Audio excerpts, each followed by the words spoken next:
namin nagkasundo, hindi ako nahihiya sa kanya. Kaya anong ginawa niyo para mag-warm up kayo to each other? Alam mo, wala kaming kailangan, wala kaming ginawa. Parang it just came out naturally. Before working, nagtanong ka na kay Sanjo kung kamusta makatrabaho siya? Hindi ko pa alam na makakatrabaho ko si Dong. Nagkukwento na si Sanjo about how good of an actor he is or parang kung paano madali siyang pakisamahan. Pero napatunayan mo yon Oo. sa set. Paano mo napatunayan yun? Paano ba siya nagtrabaho? Paano siya Wala siyang makipag... problema eh. Tsaka, alam mo yung very understanding.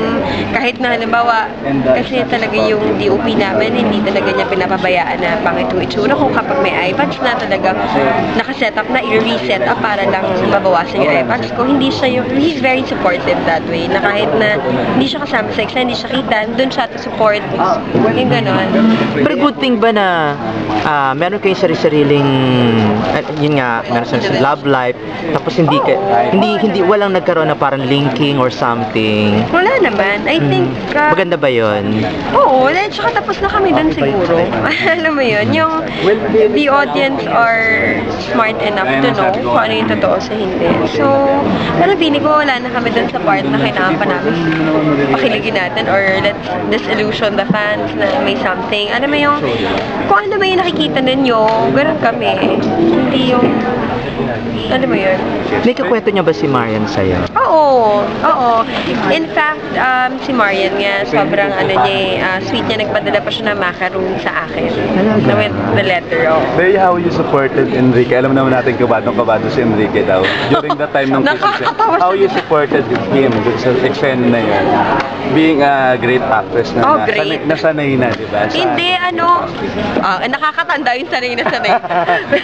Hindi, wala. Kung ano yung regular na ginagawa kapag may mga ganong eksena na professional lang yung atmosphere, ganun lang na syempre I would always tell him na okay lang, wag kang hindi ako na-offend or it's part of the job, sabi nga ni Ate B, it's part of the Pero job. paano mo siya inihanda dun sa kissing scene since syempre baguhan pa lang si... Ano ba yan? Hindi ibig sabihin... Ako naman yung babae.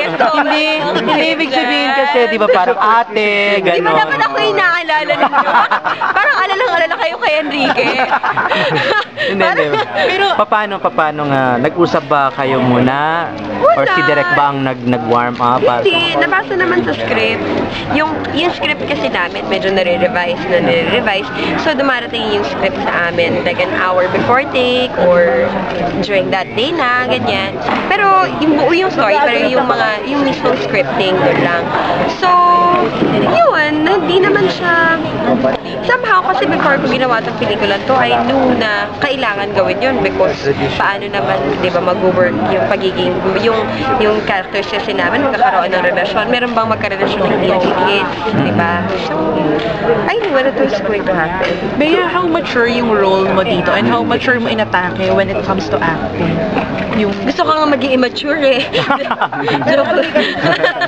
Hindi, parang may tumatak sa akin, kwento sa akin ni Direk May, kasi sabi ko, nung unang worried ako, sabi ko, paano to? Itong dalawang actors na to, hindi ko pa sila nakakatrabaho, unlike John Lloyd, Sam, ganyan. Sabi ko, paano magkakaroon ng instant chemistry? I don't even know them personally.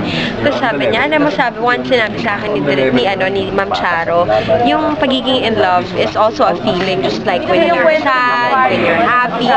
So, being in love is a feeling. So, magaling kang artista kung kaya mo i-convey na in love sa isang tao kahit hindi.